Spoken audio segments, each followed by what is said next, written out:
Hi there, I am Stacy Phillips, and I am so excited to kick off season 1 of my podcast, Stacy Phillips and Friends, or as we like to say, keeping it real with non-housewives. No slight to real housewives. We really love you. Everybody needs a housewife in their life. Each week, we will step into my wardrobe, literally one of my closets, where one of my nearest and dearest friends and confidants will fill this chair next to me as my co-host to chat a little bit about life and a lot about women empowering women. Together, we will have a gap session with just us gal pals, a deep dive for the dish, a convo among co-eds, and then our big feature presentation, the special guest interview, or what I call the SGI. But first, move over, Andy Cohen, with your mazel of the day, because at Stacy Phillips and Friends, we will bump it up a notch or 3 as we Kibitz, Kvetch, and Kvell, the best 5 minutes of commenting, complaining, and crowing. And because I am a divorce attorney, my producer, George, will drop in to spend a few minutes of each show talking about a high-profile relationship in the news. So welcome to Stacy Phillips and Friends. Let's keep it real. Hi again, I'm Stacy, and welcome to Stacy Phillips and Friends, or as we like to say, keeping it real with non-housewives. No slight to housewives. My co-host today is my dear friend and bestie, Bridget Gless Keller. Bridget, say hi. Hi, so happy to be here with you in your closet, otherwise known as Mecca. Oh, you got that right. Yeah. So Bridget is a jewelry designer, philanthropist, and 5th generation Angelina. That's really pretty amazing. Her designs have been featured in Vogue, the New York Times, the LA Times, and she's won every award ceremony in Hollywood. Very cool. She spent the last decade as a trustee at the Children's Institute, and she was the chair of Children's Institute, the Frank Gehry Design Campus in Watts, which I sort of live with through her. Bring it to fruition and completion on schedule, which is rare in spite of COVID, and $2.4 million under budget. Which is huge. That's for Frank Gehry. Huge. Yes, I'm very proud. And since I was a jewelry designer and construction was not anything that I did for a living, I'm extremely proud of that. And as well, you should be. Thank you. And it is a jewel. Yes, isn't it? Yes. Helping so- lots of kids. So the campus in Watts provides education and mental health services to thousands and thousands of children, including early care and education, youth development, and family support services. Bridget is involved in the CHIPS and the, I can't even pronounce the word. The diadoms. The diadoms. She haven't talked to me about that as much. Women-run organizations that support various charities for LA children. She's really quite the person. I'm a volunteer. I'm like a professional volunteer. She has been president of the Colleagues, a 74-year-old organization comprised of 60 amazing women donating over $40 million citywide. Under her leadership, the group diversified the annual giving from 1 to 14 LA charities. She's a 20-year member of USC's Board of Counselors for the Libraries. And Bridget and her wonderful husband, Paul, divide their time between LA and Oceanside, California. With our dog Atticus, a Cavalier. Yes, King who is Charles. just adorable. Yes. So welcome to my closet, Bridget, or as you say, Mecca. Exactly. So let me tell you about how this closet came about. Actually, before I met you, I had a group of besties. If you remember the Heart Sisters, I used to have that heart diamond necklace. And we would sit in my closet if we had something really important to talk about. We didn't want anybody else to be around.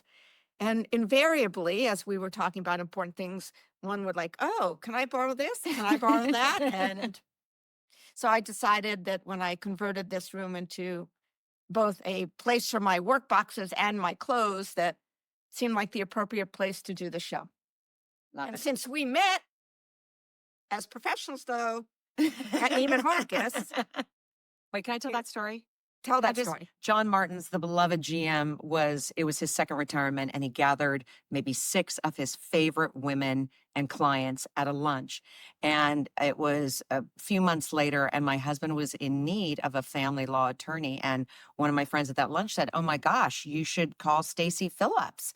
I'm like, Stacy Phillips? What do you mean?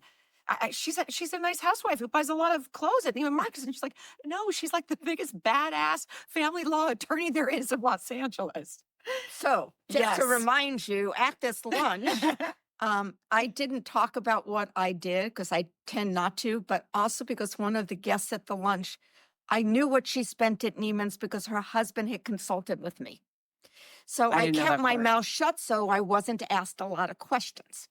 Oh, I didn't know that. Yeah. That's some good dirt. That's some good backstory, Stace. Nicely done. Thank Nicely you. done. So you're wearing an Oscar dress. I wear an Oscar de la Renta. I adore Laura Kim and Fernando Garcia. They are our partners and supporters at the Colleagues. They do a full runway show for us. We don't see one bill, and they don't even do New York Fashion Week. But for our Colleagues annual fundraising luncheon that we had Katy Perry honored last April. Hi, we got a full runway show from Oscar de la Renta, and so this is what I wore. It's just beautiful. I think it's sassy. It's sassy and fun. And then all these other things I bought at Neiman Marcus. Like the Sassy Six. Should we talk Like about the Sassy we got to Six? talk about the Sassy Six. So, a group of besties that I put together that some of the folks didn't know each other. Correct. We only knew one. I knew Ariella, you, and I'd met Lisa. So I put them together when my Heart Sisters group sort of fell apart. And two of my friends said, you really need a group of besties. And who do you want? And I picked, and we are 6 of us, and we call ourselves the Sassy Six. You're not wearing any of the rings today. I am. Stacy's wearing her rings. We all got diamond micro pave bands together, 6. All of us bought different colors and 6. And it's one of our symbols of friendship.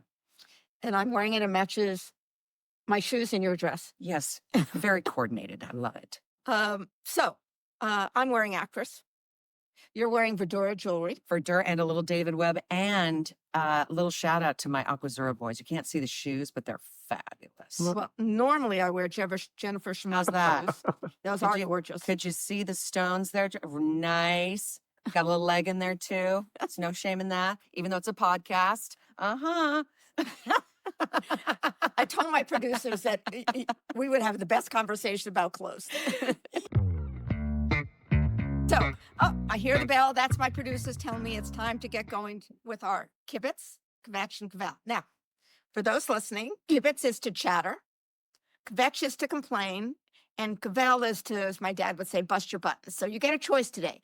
You can Kibitz with me about something on your mind. You can Kvetch, complain, or you can bust your buttons with something you're really proud of.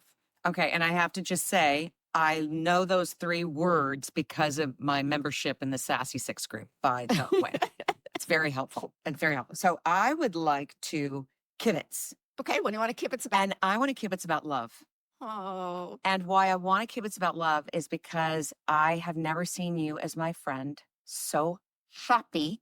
There's this perpetual smile on your face in the last number of months. And what I really love about this is your day-to-day life of being a family law attorney is intense. You do not always see the best in people, and you certainly do not see the best in marriages and commitments.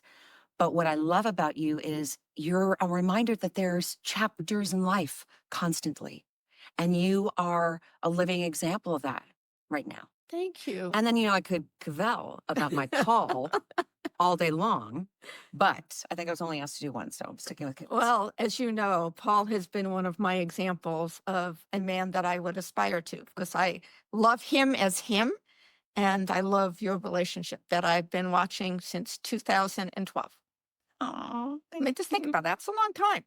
It's a long time. And so we've been married since 2008, but fun fact, we met I was 23. I can't do the math. I'm a lot older than that right now. We met 33 years ago, let's say. And he was married, no interest. We always had different relationships. But then 17, 18 years ago, our same friends reconnected us. So again, another chapter in life. You never know what can happen. Yes, and I got lucky. And I have a honey that you call 6:30 sharp. 6:30 sharp.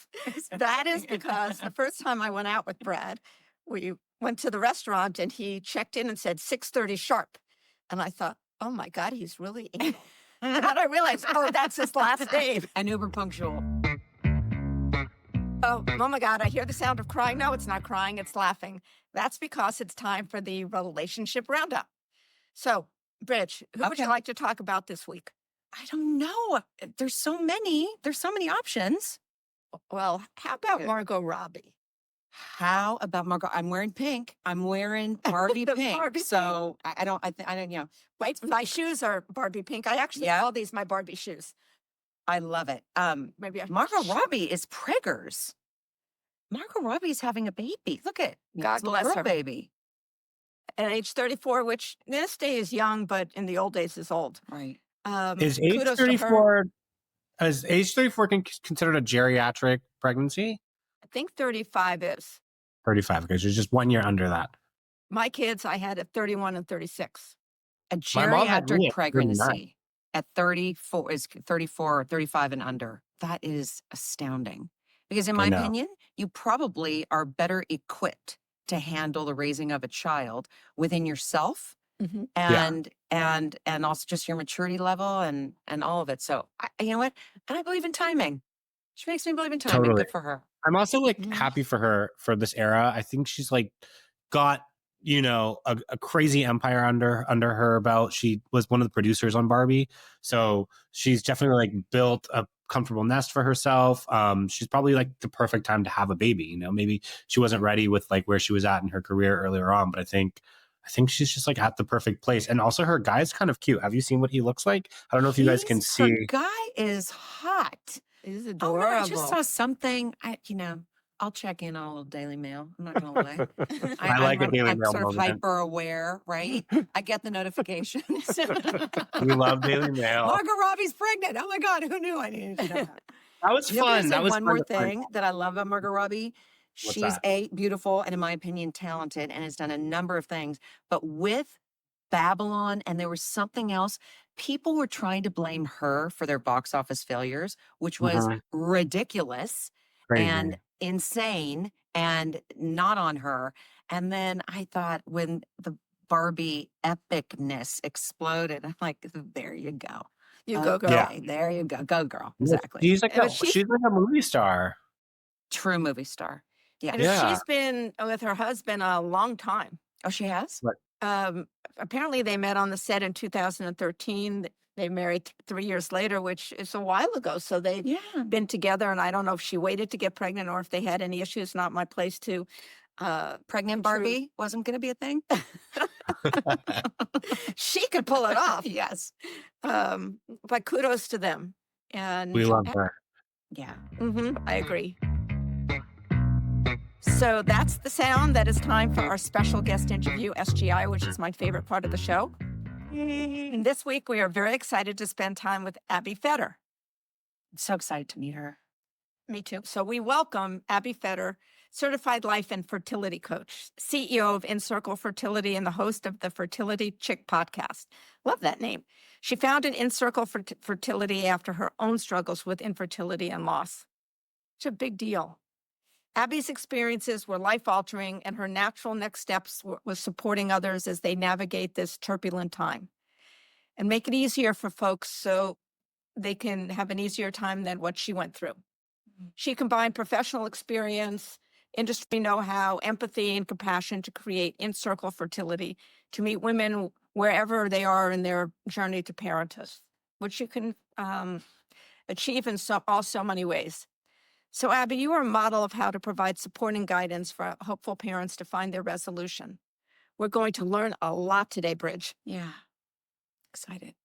Well, I want to just add that I experienced IVF and went through 3 years of trying to have a child, and Paul and I were not successful, but I know that there are advances, and I know it's such a delicate process, and Abby, what you're doing is extraordinary for women, so I applaud you, and I'm so happy to be a part of today's show. Bridget, don't you wish you knew Abby when you were going through this? I really did, but I'm so grateful to get to know you now, Abby. Thank you. Me too. So thank you, Abby. So welcome to my closet. Thank As you. we were discussing off air, it's literally my closet. And as I mentioned, Bridget, before, I want you to formally meet one of my dearest besties, Bridget Gless Keller. So gals, how's today going? Since the first time we tried to do this, it wasn't going. That's right. Life, like you said, life took over, as it sometimes does. But today I love Monday. Fresh week, fresh ideas, fresh things happening. I'm good. I love it. I just wish I was with you. I wish I was with you in person. I'm at the beach. So the hair may be a little different, and I'm not in your closet, which I call Mecca, but I'm so glad that we can reconvene. So thank you, sweetie. So, Abby, before we jump into any substance, did I miss anything in your bio? It was perfect. I thought you were like, you are a model for blah, blah, blah. I thought you were just going to be like, you're a model. But no, other than that, you didn't miss anything, which I'm not a model, but Well, you look like one. Thank you. So without getting too maudlin, can you share a bit about your experience that got you into this space? Absolutely. I definitely never thought I would end up in the world of reproductive health in any way, shape, or form. My husband and I, like many people do, planned the exact moment we were going to start trying to have a family. We knew it was going to work the first time, and then it didn't. And it was I'll never forget that first negative pregnancy test. And my husband was like, well, here goes our journey. And I was like, our journey? We'll just get pregnant next month. This is just a fluke, we probably didn't time it right. And then ultimately it did take us 6 years from that point on to get to our family. And we ran the gamut. We weren't sure we were ever going to have children biologically.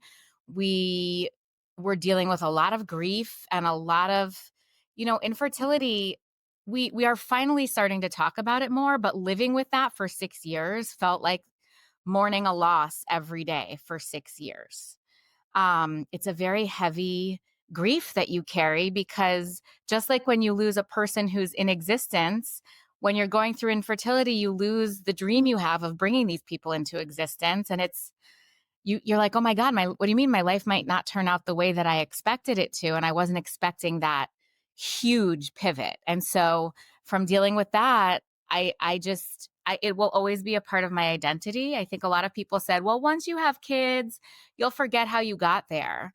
And I don't at all. I don't. And I'm grateful now that I did get my happy ending, that I can look back in hindsight and say, well, here's how we can do it better. And let me help women do it better too.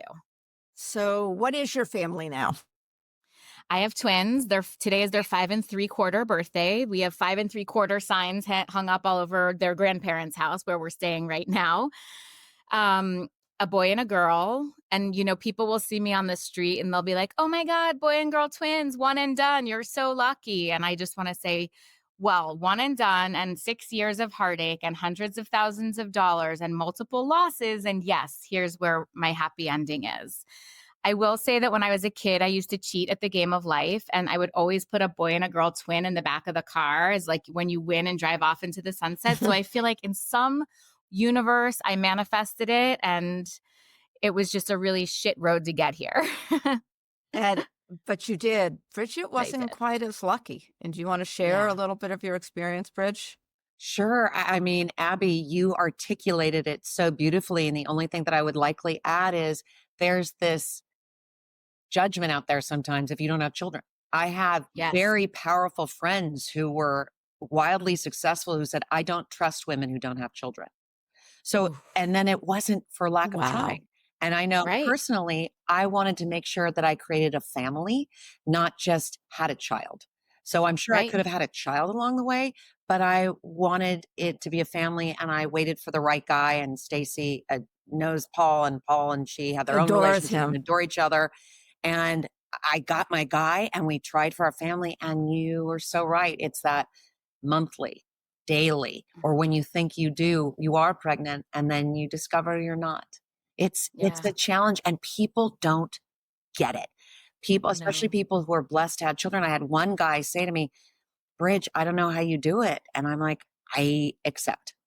But I really do, Abby, wish that I knew somebody like you when I was going through all of it. But well, and I'm curious your experience now, because I think there within the infertility community, there's a very big movement not to constantly tell women to keep going, keep trying. If you don't do more treatment, you're quitting. And I personally think that's so dangerous to our mental health, right? Because if you're quote unquote being told you're quitting, are you quitting, or are you prioritizing your mental health and deciding that that's more important than continuing medical treatment? So I'm curious for you if you felt that at the time, or if you still think about it in those terms anymore. That is an excellent question. For me, I think the heartbreak after 3 years of trying, and we were yet again this close, and then it was the strongest chance we had, and it all fell away. And I remember writing a handwritten letter to the doctor just saying, this is it. I'm done. I can't do it anymore. And he was wonderful. I did not have that experience of continuing to push, because I think we did it for 3 years.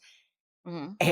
there was some beauty and acceptance. And for me, I chose to move forward with life because it's something that could take you down if that was a Yeah. dream, which it was. I thought I was going to have 6 kids. So the fact that I have 0 is shocking, but I know what it allowed me to do.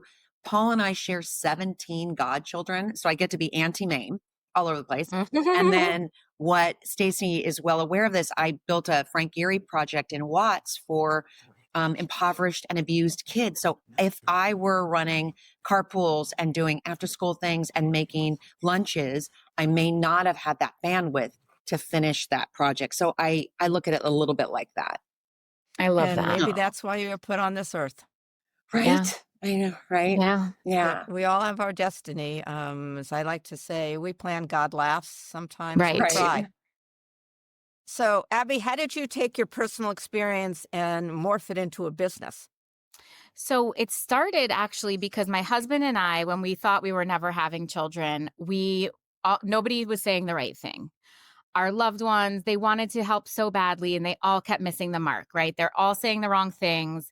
People who, like when we started trying to have kids, let's say some friends of ours started trying at the same time, and so many years had gone by that they were now having their second or their third, and we still weren't having any success.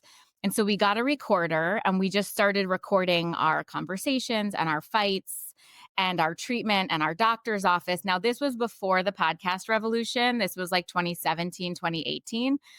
And so we didn't know it was going to be a podcast, but we decided that we had all this content and there needed to be a podcast about infertility. Now there weren't at the time. So we put out this podcast called Immaculate Conception. It was a 12 episode kind of mini series because ultimately we did get pregnant, but we had a complication in the pregnancy, but we journeyed the whole thing documentary style. And when that came out, there were just women and couples reaching out to me from everywhere saying, oh my God, I thought that my husband and I are the only ones that fight like this. Like we put a lot of really vulnerable fights out there.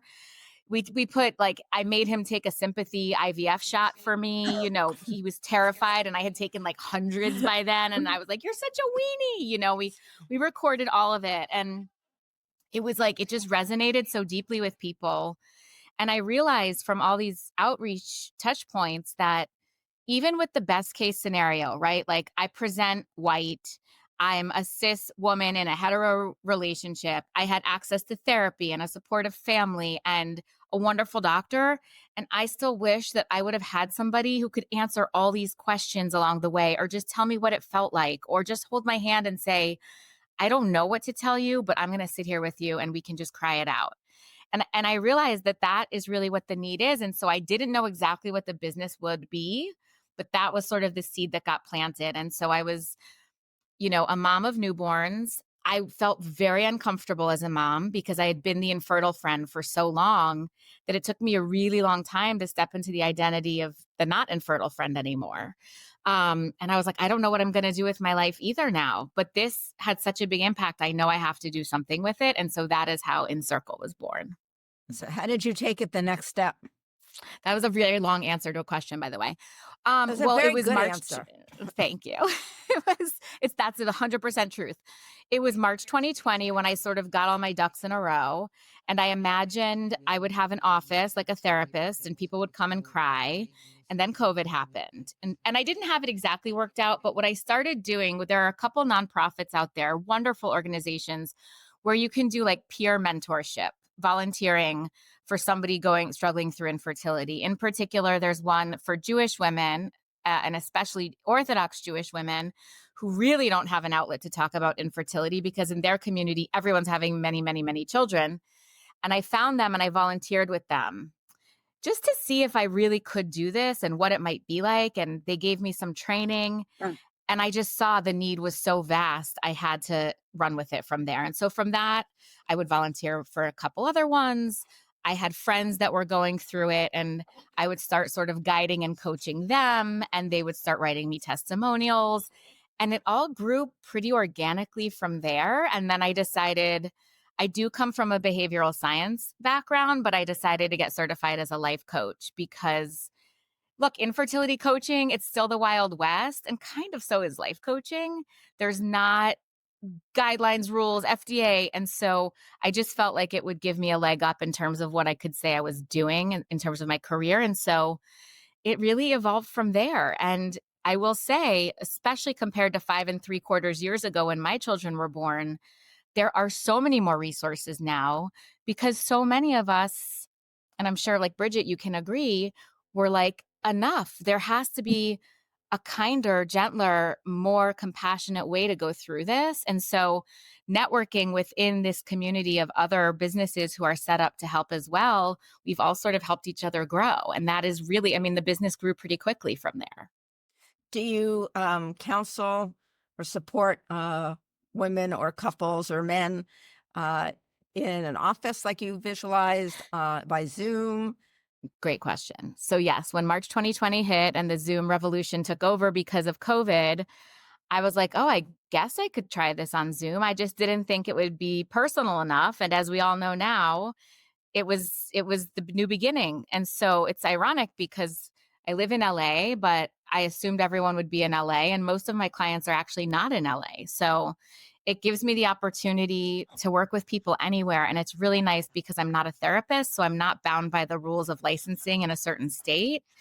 So people can find a local therapist that like maybe they went through it, maybe they didn't, doesn't matter as much. And then when they need the support of someone that's been there, they can come to me because it doesn't matter where I'm located.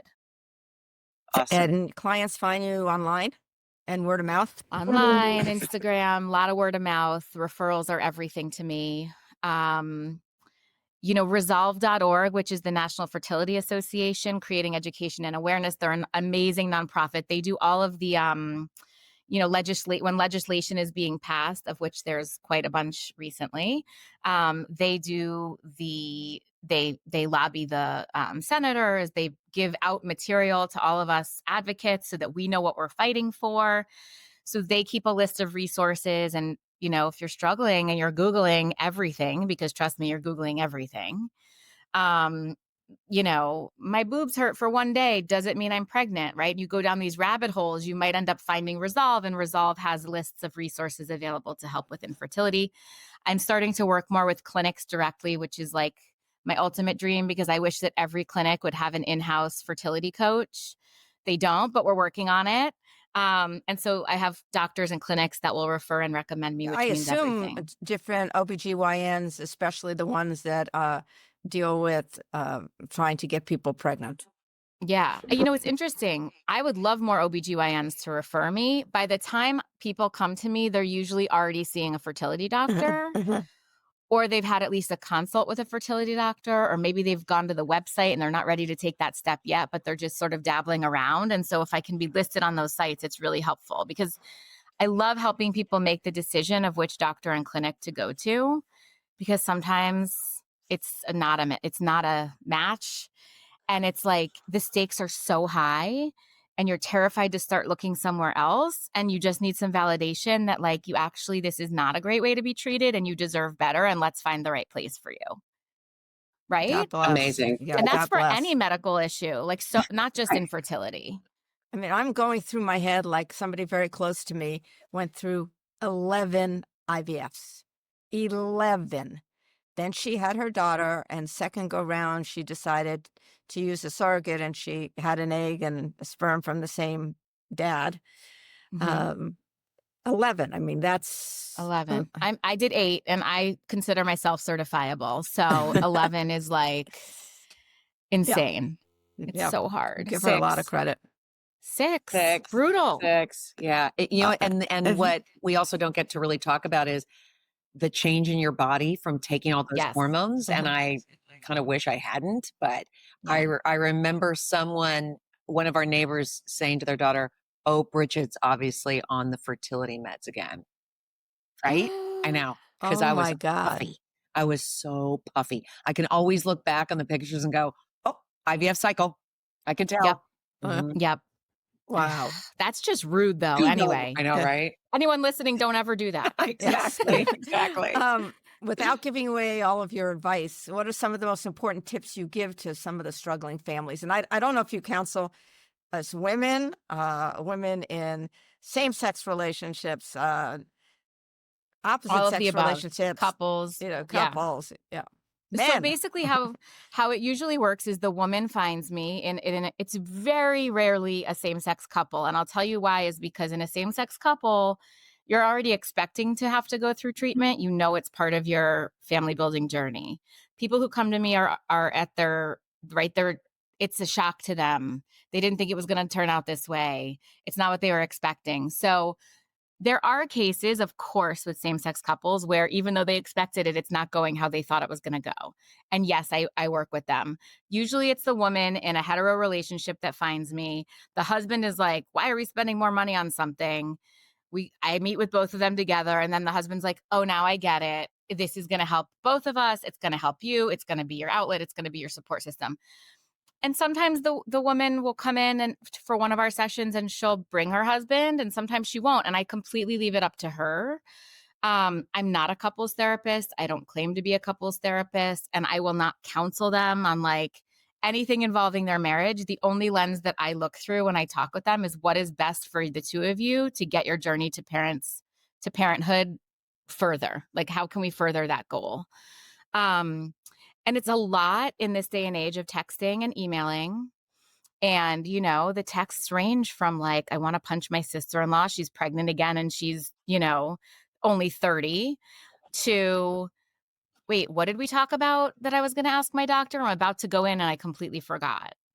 And it runs the gamut. And I think that is what I needed so badly because I was in a different mood every single time I went to the doctor and I just needed something different from that person. My therapist was amazing, but like if it wasn't 2:00 on Tuesday, I had nobody to reach out to put me in my right frame of mind before my doctor's appointment, you know? Yes, I understand. Yeah. Do you have any like impactful Oh, you asked me stories for from your- tips. Yeah, go back to I the didn't tips. answer you. Let me You go back to sort the of did, but tips. go back to that and then we'll go to my next question. Well, my big tips, I mean, I have so many, and I'm happy to give them away all the time because they're tailored. You know, when I have a client, it's tailored to what their needs are. But in general, my biggest thing is you have to feel it to heal it. And I don't believe in pushing on in the journey if you're not feeling it or if you haven't healed from whatever your last step was. So I think a lot of times people have a loss of some kind, a miscarriage, and they're like, forced to move right into the next cycle without grieving the process. I don't recommend that.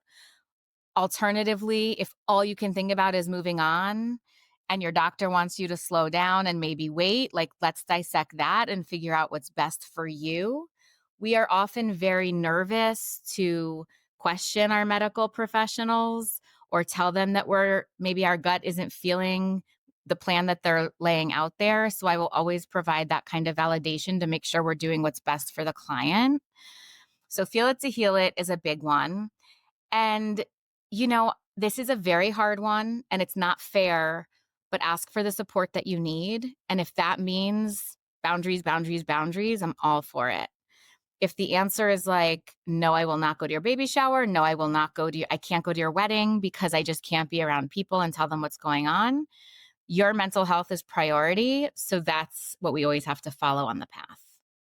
And I assume you have couples who could not withstand this journey. I do. I will tell you, gosh, I would have to really go back and do the numbers. You know,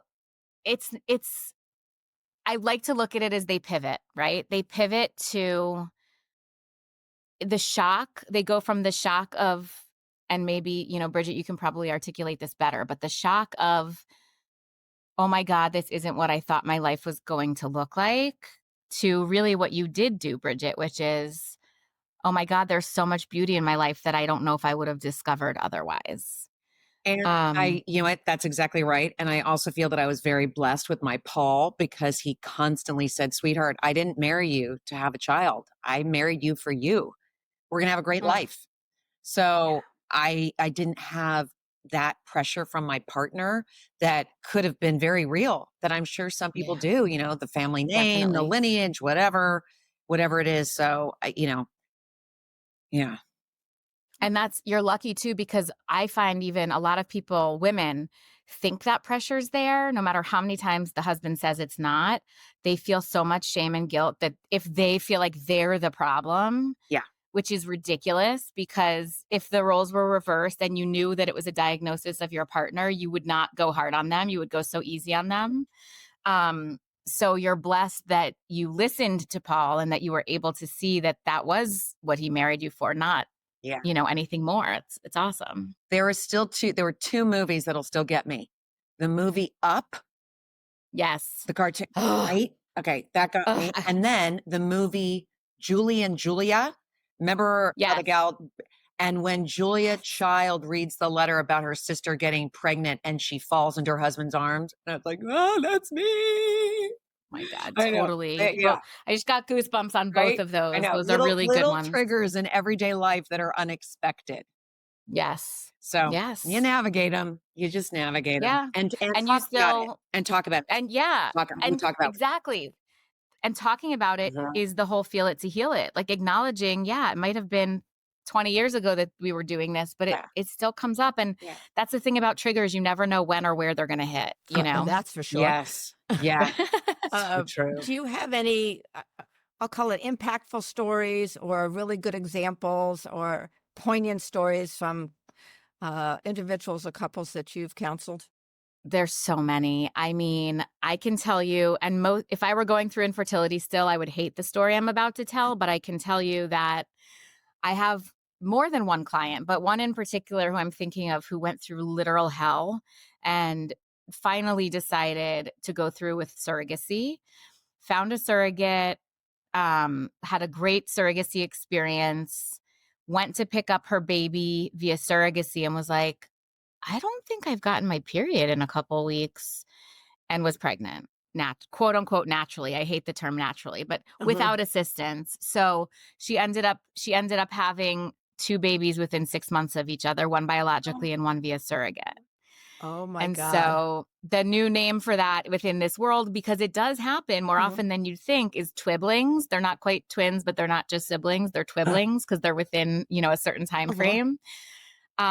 I have another client who I had 4 clients give birth in the month of June, which was like, I was like dying. Wow. And they all came to me at completely different times with completely different issues. And they all ended up giving birth in June. One of my clients, her sister was going through the psychological piece of surrogacy testing because she had suffered, I think, 3 miscarriages, maybe a 4th. They found late stage endometriosis. She was like, I can't believe this. We have embryos. I need a surrogate. Her sister said yes to surrogacy, was going through the psychological evaluation, and my client got pregnant without help. Oh my gosh. I know. Gosh. Isn't that, pressure's off. Isn't that the what pressure's they say? off. The pressure's off. So, you adopt a child and then you get pregnant. Right. I Right. remember growing up, that was a pretty regular thing. Yeah.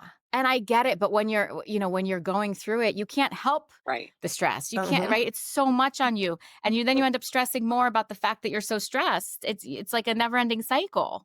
So how many birthday parties, birth parties, baby namings, and brisses and baptisms do you go to? I don't go to many, but I am invited to many. I will say that. And I will tell you that now there are a lot of wonderful children's books out there about various ways to build a family. And that is always what I send as a baby gift because we should talk about it.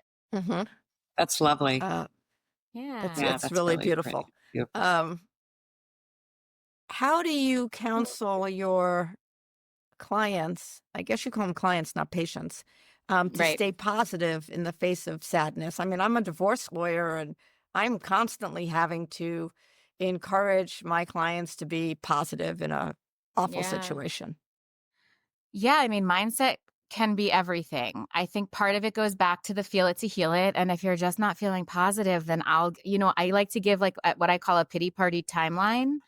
So like, let's have a pity party and today's Monday, let's give ourselves to Thursday to have the pity party. Let's eat our feelings. Let's cry it out. Do whatever you need to do. For me, it'd be like Rocky Road and a 2-liter of Diet Dr. Pepper, but whatever your vices might be. And then on Thursday, let's regroup and decide that we're going to choose to move forward. And as long as we're choosing to move forward, it's not going to serve us to stay in the negativity. So let's find a way out of it. And it doesn't mean, I think the word positive is so loaded. It doesn't mean you have to be like, oh my God, this is amazing. I'm so excited about my next God. step. You really might not be. But can you put one foot in front of the other and take that next step? Then I think you're on your way. Well stated.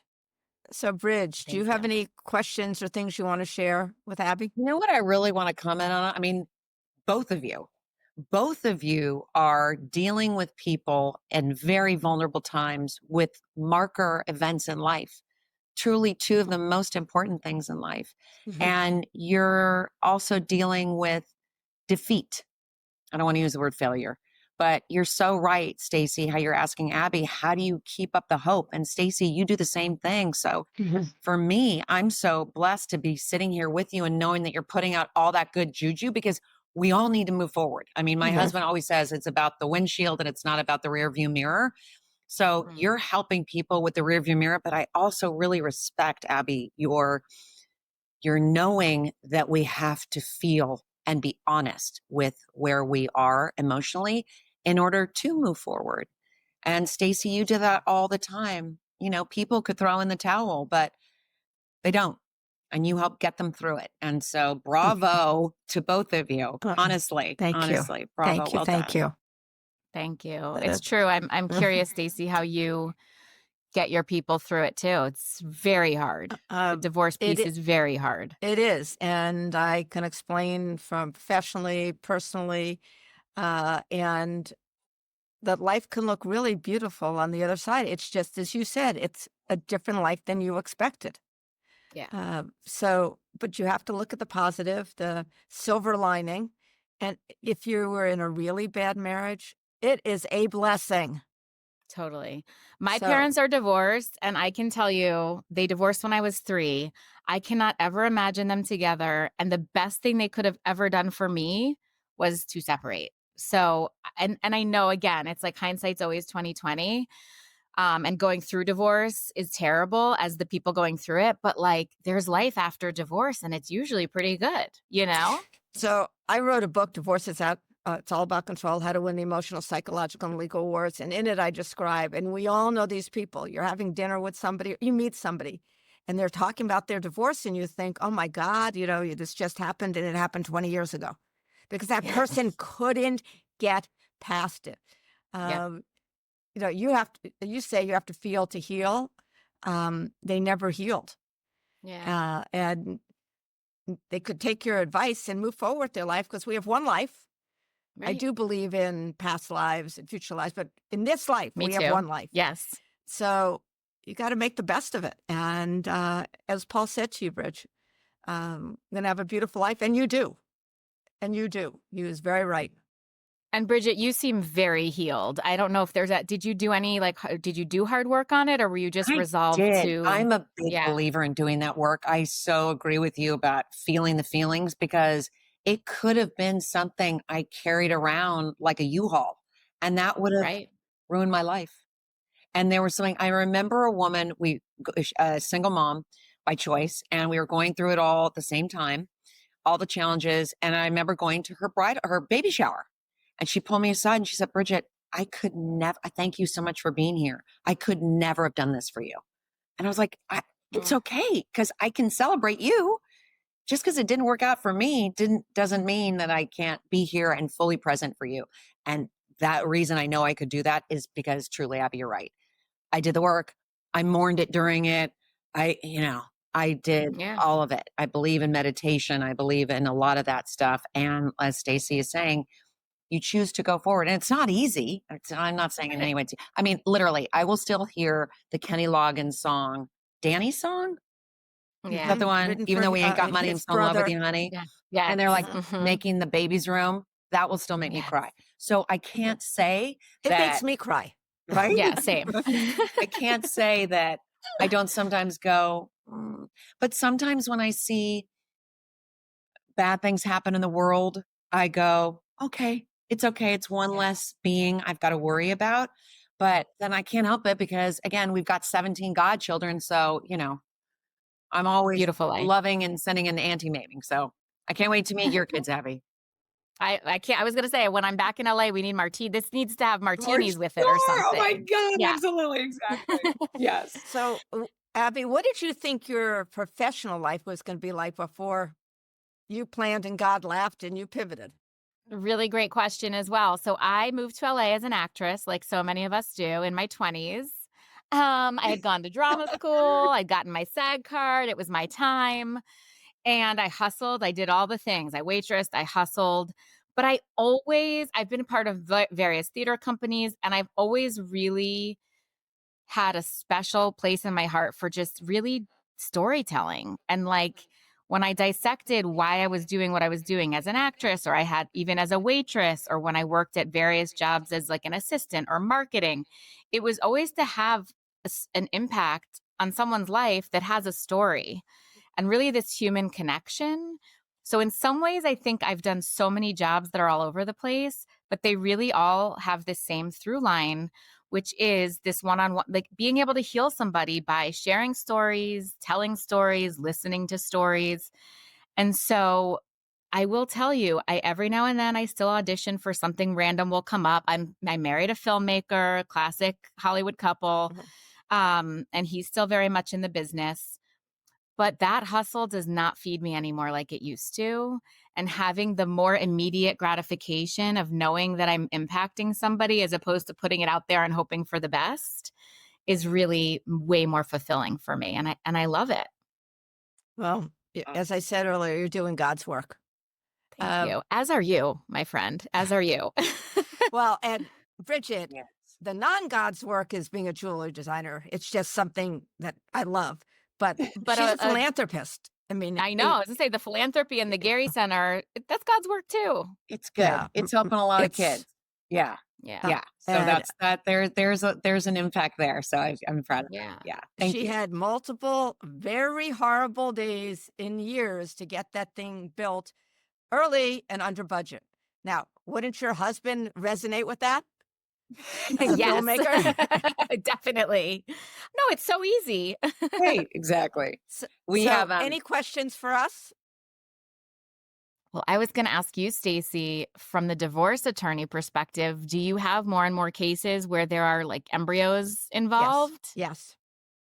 Because that is, when you're doing the treatment, you sign all this paperwork and they say like, if you were to get divorced, what happens to the embryos? And some people think one thing and then the divorce comes and they think something completely different, but it's too late. Yep. It's just an interesting. Some people want to keep it. Is it a child? Is it an asset? Right. People, one would say, I don't want anything, walking around with him or her. Right. Yes. And we're still learning how to do all that. And then surrogacies, as I said, somebody close to me, her second child was with a surrogate, several clients, friends with surrogates. Yeah. And the hard part for me, the lawyer that I have used my entire career for adoption and then surrogacy, he just passed away. He was my go-to person. And it was so sweet. Wow. He called me a few months ago to tell me he was sick and to say goodbye and to thank me for all those years. I mean, like, I was crying on the phone. I mean, it was, but let's look at the positive side. Look at what. Well, on the positive you were side, doing. think about how many families you and he together helped, come together. That's and the positive side. one of the things that I do, not all the time because I have to gauge the person sitting in front of me, but I often ask, is there any way I can help put your marriage back together?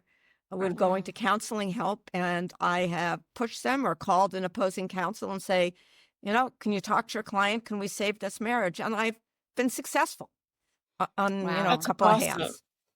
That's amazing. There's enough business, and I'd rather keep a family together. And if I'm not keeping it together, I want to have it in a different configuration family, just like having children. You have it yourself. You have it with a surrogate. You go to a sperm bank. You go to an egg bank. You adopt. There's a lot of different ways to create your family, or having godchildren. There's a lot of different ways. That's right. So I think that should probably be our closing line. I think it's very fitting for what we're talking about. Love it. You too. I love it. Thank you, both of you. And I'm really glad we did this. Both Bridget and I were so looking forward to having a conversation with you. Mm-hmm. Thank you. This was delish. You rose to the occasion in spades. Yay, thank you. So a very special thank you to all of you for spending time with us at Stacy Phillips and Friends. You can watch us on my YouTube channel at Stacy Phillips or download us wherever you get your podcasts. Don't forget to follow me on Instagram at Stacy D. Phillips-esque or connect with me on LinkedIn. And where can they find you, Abby? Encircle Fertility everywhere and anywhere. Oh, so beautiful. And Bridget, why don't you give another plug? Oh, Yeah, okay. give it. Where can they BT find Keller you? 143. New jewelry coming soon. Whoop, whoop.